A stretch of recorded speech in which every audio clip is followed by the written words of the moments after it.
Seorang istri yang pengen mencari suaminya. Baru menikah 1 tahun coba. Tapi sudah ditinggal sama suaminya 1 bulan yang lalu. Gak ada kabar sama sekali, gak ada SMS, gak ada WA, dan semuanya menghilang. Ya, kali ini kita akan bantu klien kita, seorang ibu rumah tangga ya, Vel ya. Ya, namanya Leni. Dia ini pengen mencari suaminya, katanya udah sebulan gak ada kabar sama sekali ya. Ya, dan dia ini kebingungan banget. Alasannya apa, kenapa suaminya ini pergi, dia sendiri bingung ini kenapa ini. Nah, ini kita mau ke rumahnya, dia tinggal di kontrakan sini nih.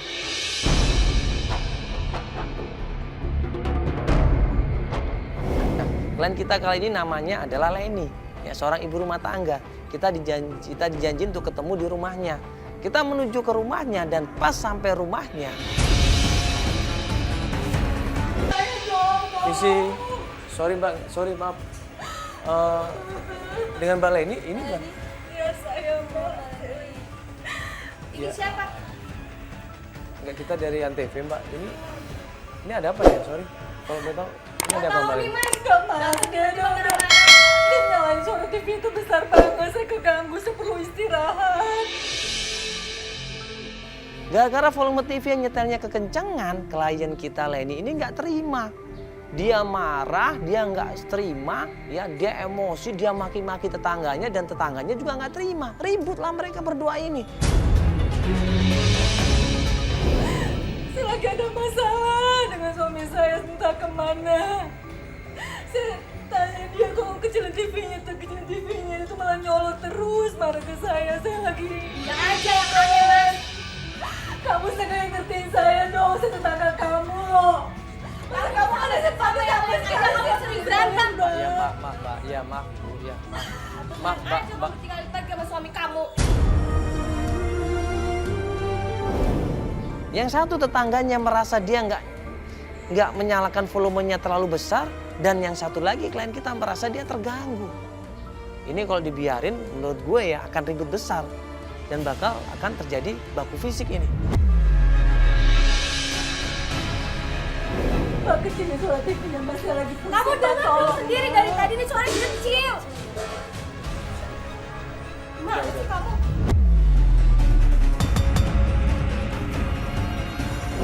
Akhirnya gue minta maaf sama tetangganya. Ya udah Ibu, saya minta maaf. Ya, mungkin klien kita ini lagi ada masalah. Namanya orang lagi ada masalah, emosinya nggak terkontrol Ibu. Minta maaf sekali. Nah, setelah kita minta maaf sama tetangganya, ya setelah kita jelaskan semuanya, akhirnya tetangganya Leni ini memakluminya. Dia masuk ke dalam rumahnya dan Leni pun kita ajak ya, ke dalam kontrakannya. Udah ya, Mbak ya. Kita permisi dulu Mbak, silakan istirahat lagi Mbak. Maaf Mbak ya. Iya. Ya maaf Mbak. Udah nggak usah dimasukin nanti. Ya. Enggak Mbak. gitu, Mas. Saya sedih aja, Mas. Mbak, saya nggak tahu harus gimana lagi, Mas. Saya bingung. Mbak tenang dulu. Ya, tenangin. Ya, pikiran Mbak tenangin, perasaannya Mbak dulu. Nanti kita sama-sama cerita. Mbak boleh cerita sama kita. Ya. Udah, tenangin dulu Mbak ya. Sabar dulu. Bantu saya, Mas ya. Kita di rumah aja Mbak. Ayo.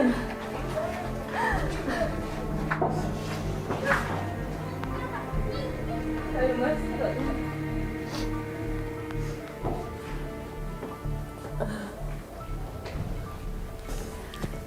Jadi klien kita ini cerita, sebelum suaminya yang namanya Yuma ini menghilang, dia ini sempat nelpon seseorang perempuan malam-malam. Dan itu kedengeran ya sama Leni. Leni dengar suaminya ini waktu telepon sama seorang perempuan. Suaranya mesra banget. Ya, suaranya beda Mas sama perempuan yang lain, sama teman-teman yang lain. Kalau kita ngobrol sama teman ataupun kawan kita ataupun saudara kita itu beda nadanya waktu ditelepon. Tapi ini romantis banget ya, sembunyi-sembunyi takut ketahuan.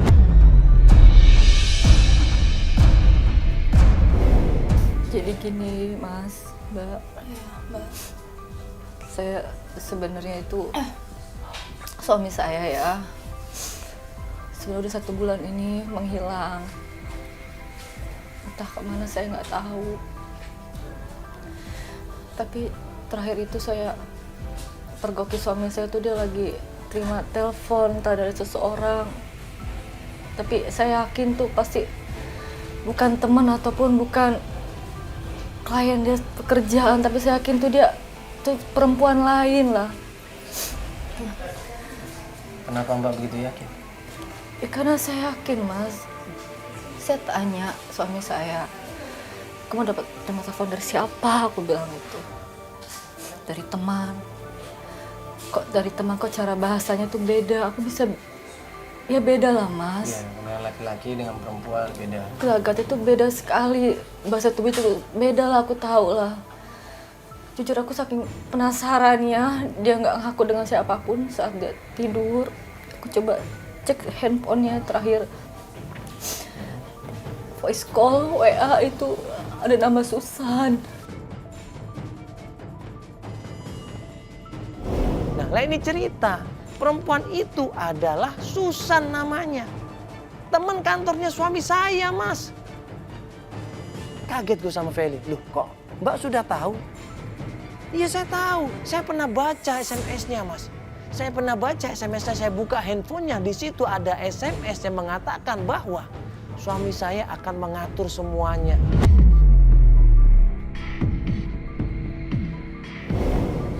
Nah, saya bikin penasaran lagi tuh, dia di situ mengatakan, kamu tenang aja, saya ngatur semua, nanti kita bisa ketemu.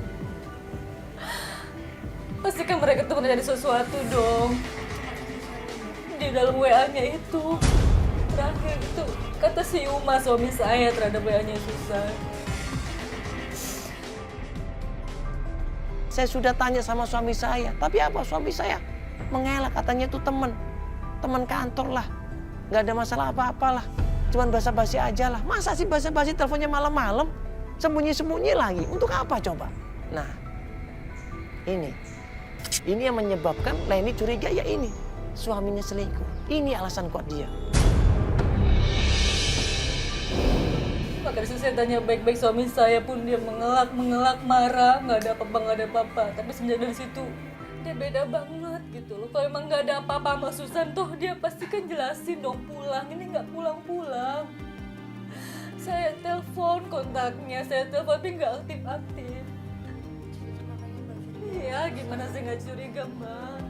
Coba kalau jadi saya gimana? Kalau emang suami saya nggak ada apa-apa kan nggak mungkin dong nggak pergi gitu aja, pasti pulang. Iya.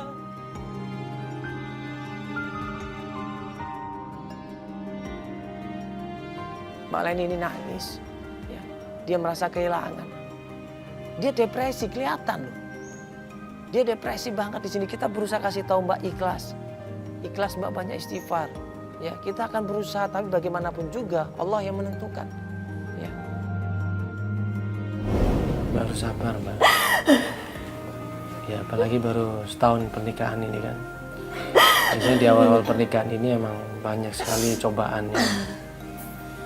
Cuma suami saya kemana, Mas? Saya pengen tahu aja itu Susan itu siapa, mereka pergi kemana. Saya coba telepon kok nggak bisa dihubungi, malah nggak aktif. Nomor lain udah coba? Belum. Nah, kenapa nggak coba nomor lain? Kan tuh nomor Mbak dia pasti udah tahu. Coba pakai nomor lain. Coba ajak dia ke rumah. Jangan bilang aku dulu istrinya Yuma. Coba ngomong baik-baik. Sekarang nomornya mana? Nomornya Susan. Coba kita hubungi dulu. Kalau misalkan nomornya tidak ada, coba dicari dulu. Iya. Ini ada beberapa hal yang bisa kita lakukan. Yang pertama, kita hubungi Susan lagi. Kalau misalkan Susan juga nggak ada respon, kita coba datang ke kantornya. Mbak udah nyari kemana saja. Leni bilang saya udah cari ke kantor, Mas. Dan anehnya pihak kantor itu menolak saya. Mbak udah boleh datang ke kantornya kan? Sudah, Mas, cuma Udah. mereka nutupin terus. Mereka tutupin terus. Ketemu sama siapa di kantornya?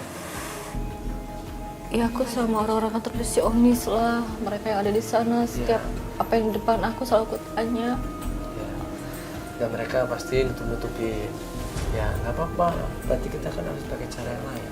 Coba Feli telepon, bilang ya, ini dari kantor, ya, dari staf baru. Dan kamu biar ngobrol bisa, nggak masalah kerjaan. Halo, iya selamat malam dengan Mbak Susan. Iya, halo, ini dengan iya, halo ya. Dari apa? Iya. Satu. Ngomong-ngomong, ini ada urusan apa ya? Kok ATP tiba-tiba telepon saya gitu? Kamu dapat nomor telepon saya dari siapa? Saya dapat dari kantor Mbak. Iya, dari siapa kan yang telepon saya? Orang kantor. Bukan apa? Orang kantor Mbak. Orang kantor. Katanya kalau mau tahu bisa langsung ngomong sama Mbak Susan aja, makanya saya dapat nomor Mbak. Ya orang kantor itu saya udah ditanya nama dong. Gak mau tuh saya ketemu, tapi orang yang ngasih nomor telepon saya dulu nggak jelas kan? Resepsionis yang ada di kantor Mbak. Mbak maaf sekali lagi, saya mau minta tolong sama Mbak, bisa nggak kita ketemu? Ada yang mau saya omongin, jadi saya butuh narasumber. Mbak, Saya dapat nomor telepon Mbak itu dari kantor, dari resepsionis yang ada di kantor Mbak. Kayak gitu, bisa Mbak? Halo? Bener kan Mas? Mbak, Halo?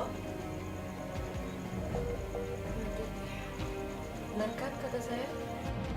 Gue bilang sama Leni, udah coba belum ke tempat keluarga dari Mas Yuma?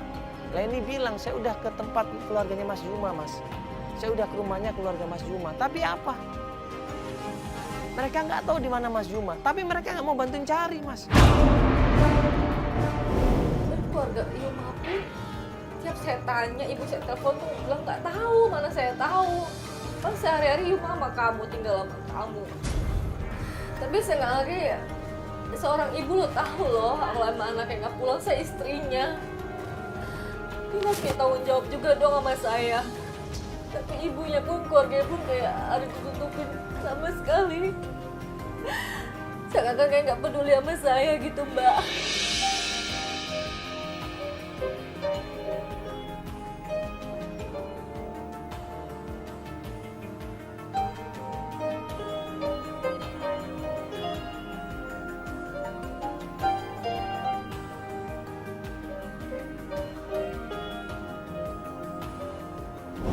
Ya Mbak sabar aja dulu, tenang aja dulu. Iya Mas.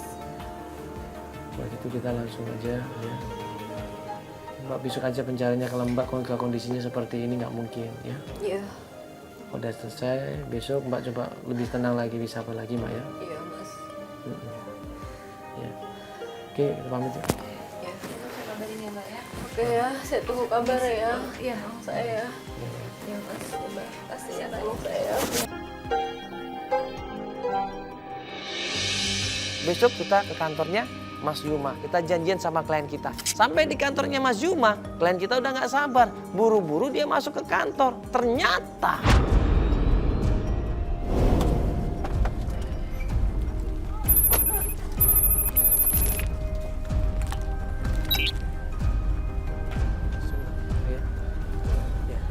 kenal ya? Iya, di sini. Bukan. Mbak, Nggak dikasih kesempatan, dimaki-maki. Dan resepsionisnya malah bilang, ini Mbak udah sering kesini, berapa kali, puluhan kali datang ke sini. Bahkan kita udah bilang, kita nggak tahu di mana Mas Yuma, kita nggak tahu. saya mau cari Susan Mbak. Nak, kan udah dibilang nggak ada Susan. Nggak mungkin masuk. loh, nggak mungkin. Saya tahu di sini Susan ada. Ini saya tahu. Ntar dulu. Nggak bisa. Nggak, Jangan sebentar. sembarangan masuk dulu, Mbak. Nggak bisa, saya Ya, tahu sebentar. Susan Mbak, di Mbak, sini sebentar. sama suami saya. Ya sebentar Mas, saya mau ngejelasin sebentar. Ya, ini kan suaminya kerja di sini. Ya, suaminya namanya Yuma. Ya, bisa ketemu sama manajernya, ketemu. Iya, tapi kan ini Mbak ini udah berapa kali kesini, udah dibilang nggak ada, tapi dia nggak percaya. Nggak Tapi mungkin, kan saya nggak tahu. Ya, Ada makanya pasti ini di dia- sini suami saya tinggal. Ini makanya dia mau Tahu. klarifikasi aja, mau nanya juga tentang suaminya. Terakhir kan suaminya kerja di sini. Ya, Mbak ini siapa? Mohon maaf, Mbak siapa namanya? resepsionis Mbak Lisa. Oh, Mbak Lisna. Iya, Mbak Lisna udah lama kerja di sini. Ya udah lama, soalnya Mbak ini udah sering berapa kali udah bikin. Ya jelas mereka tuh bohong, Mas, tutupin semuanya. Iya, saya kenal, memang pegawai di sini. Nah, Mas. Iya. Cuma Yuma itu udah nggak masuk udah 3 minggu. 3 minggu. Iya. Tapi Berarti masih sebentar Mas. Berarti itu tempo hari saya kemari datang. Berarti suami saya ada di sini dong kerja. Udah nggak ada. Udah jangan bohong, Bu. Saya tahu ibu tuh bohong. nggak ada Ibu tuh yang sekongkol. Udah saya Mbak. pengen cari Mbak, Susan. jangan sembarangan Nggak bisa, masuk ibu udah gitu tahu. aja. Ibu banyak Mbak, bohong ini sama saya. kantor. Nggak Nggak ada bisa, prosedur nggak bisa. Mbak. Susan mana Mbak, Susan? sebentar. Nggak, saya mau cari Susan. supervisornya namanya Ibu Emi. Ketemu Ibu Emi sama.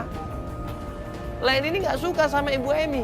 Dia merasa selama ini udah nanya sama Ibu Emi tapi nggak dikasih informasi. Ribut mereka ini. Nggak bisa, kalian tuh semua bohong. Saya udah berkali-kali datang sini baik-baik ya. Tanya baik-baik, tapi kamu semua tuh nutupin suami saya di mana. Sabar dulu. Nggak bisa, Mas. Soalnya tuh udah banyak. Pelan-pelan kita kasih pengertian, pelan-pelan kita minta tolong sama Ibu Emi. Ibu, ini kita minta tolong sekali. Kita pengen tahu Mas Yuma ini masih kerja di sini nggak? Dan Ibu Emi bilang Mas Yuma sudah cuti sebulan yang lalu. Mbak sabar dulu, Mbak bisa nggak Mbak? Mbak sabar dulu. Maaf dengan Ibu siapa ini? Ibu ini dengan Ibu siapa ini? Maaf. Saya supervisor di sini, Bu. Iya, Ibu siapa namanya? Bu Ami. Ibu Ami ya, saya Mandala Ibu dari Antv. Ibu bisa ngobrol sebentar di sini. Bu. Iya, ada apa ini? Jadi gini Ibu, Mbak Leni ini kan udah kehilangan suaminya, udah 1 bulan nggak ada kabar sama sekali. Ya dia mau konfirmasi saja di sini, apakah suaminya masih bekerja atau tidak? Dia udah berkali-kali ke sini. Iya. Suaminya itu udah 3 minggu nggak ada di sini. Ya bohong kan, Mas? Ya sebentar Mbak, Mereka sebentar. ngambil cuti Anda bohong Ngambil semua. cuti? Saya Iya. tahu bohong. Ngambil cuti kemana? di luar Sebentar. tanggungan 1 bulan. Selama ini nggak kerja dong. Kemana dia selama ini sebulan yang lalu? Dan itu cutinya sama Susan. 1 bulan? Iya. Susan juga sama 3 minggu udah nggak ada kabar. Ya jelas semua udah. Susan sama suaminya cuti jadi Ibu. Iya, jadi dua-duanya udah nggak ada kabar selama Ya 3 udah minggu. Mas, jelas semua. Ini berarti kantor tutupin hubungan. Enggak, ini kan cuti Mbak. Ini cuti. Iya cuti Nggak ada yang barengan tutupin. loh Mas. Saya punya bukti semuanya dengan suami saya. Iya, tapi Ya, ini kan cutinya cuti tuh nih. apa, Mbak? Waktu kita tanya sama manajernya, cutinya alasannya apa Ibu? Biasanya orang cuti kan ada alasannya. Apakah cuti sakit, ya kan? Apakah cuti sekolah, atau cuti apa? Ikatan dinas yang lain, atau apa cuti apa? Dan Ibu Emi bilang, nggak ada alasan Mas. Dia cuma cuti karena alasan keluarga. Kalau urusan cuti, mereka itu bilang sama saya ada urusan keluarga. Urusan keluarga. Iya. Ya berarti kan bener dong. Mereka mungkin merencanakan kawin lari atau apa tanpa sepotong-potongan saya. Leni, ini Ibu. banyak kamera, banyak. Ya terserah saya, karena kalian udah banyak bohong sama saya istri sahnya loh. Sebentar. Bisa ditumbali. Sebentar. Saya gimana nggak lena, tenang Ya. Mbak. Mereka udah banyak bohong sama saya. Ya, Ibu jadi gini. Saya udah Ibu capek bisa tuh berikan dengan kalian alamatnya semua. Susan. Bisa kasih ke saya. Bentar ya. Oke, saya tunggu Ibu ya. Kalau mau baik-baik kan bisa dapat. Ya gimana nggak gini Mas, saya udah berapa kali datang baik-baik. Tanya mereka selalu menyangkal, nggak tahu. Dari kantor itu gue dikasih informasi sama Ibu Emi, supervisornya. Alamat rumahnya Susan. Ya, dikasih alamatnya, dikasih nomor teleponnya di situ. Langsung kita menuju ke tempatnya Susan. Ini alamatnya Susan ini ya. Nomor teleponnya ini juga, ini bawah ini ya. Nanti kita coba telepon, ya, alamatnya juga ada ini di sini ya. Nanti kita coba ke tempatnya Susan dulu. Oke. Ya, kayak gitu Ibu ya. Mohon maaf sekali lagi ya mengganggu ya Mbak. Mohon maaf ya. Yuk kita. Oke, terima kasih Mbak ya. Terima kasih. Oke. Ya, saya nanya Mbak di sini udah berapa kali? Saya udah hampir lebih dari sampai 10 kali. Kan 10 kali. Tanpa Tapi tiap mendapatkan minggu hasil. loh, Mas. Nggak Iya. dapat hasil apa-apa. Karena apa? Karena Mbak nggak sabar. Ya gimana saya nggak sabar mereka banyak bohong. Saya tanya baik-baik di mana suami saya tinggal. Bisa nggak tolong coba teleponin. Kan saya telepon dari nomor saya tuh udah nggak Ya, aktif. Ya. Ya, boleh gantian saya ngomong? Ya silakan Ya, Mas, sorry. intinya kita datang ke sini sekali, alhamdulillah udah dapat. Kenapa? Karena kita berusaha ngertiin mereka kan. Ya udah di sini udah dapat. Ya udah, sekarang kita cari Susan ya. Mas mau Alamat lanjutin Susan ya. marah di sini Nggak nggak? usah, aku mau langsung cari Susan. Kita bisa cari alamatnya Susan. Dikasih alamatnya, dikasih nomor teleponnya di situ. Langsung kita menuju ke tempatnya Susan.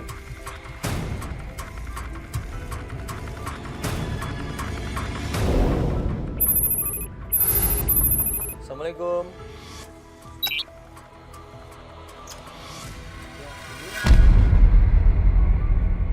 Sampai di sana ketemu sama ibunya Susan.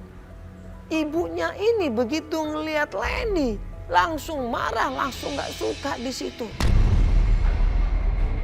Ini sih, ini rumahnya Susan. Iya benar nih rumah Susan, anak saya namanya Susan. Ada Oh apa ya? ibunya. Susan. Bu kenalin dulu Bu, saya Mandala dari Antv. Iya. Susannya ada Ibu? Susannya lagi nggak ada. Oh lagi nggak ada. Iya.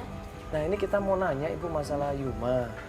Ya mungkin kalau ada Mbak Susannya lebih enak ya supaya mau nanya karena teman sekantor kan. Ya mau tanya kira-kira Mas Yuma ini kemana gitu loh. Ini istrinya Ibu. Saya Leni, Ibu.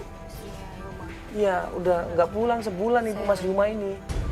Oh, kamu yang namanya Leni. Iya, saya Yang Leni. suka menteror anak saya. Ibunya Susan ini bilang kalau selama ini Susan diteror sama Leni. Dia benar anak saya. Dia yang menuduh anak saya merebut suami orang. Dan kamu suka sekali mengancam anak saya lewat telepon, lewat SMS. Ibu mau mencelakakan anak saya. Iya, dia. Dan suka membuntuti anak saya sampai anak saya ketakutan.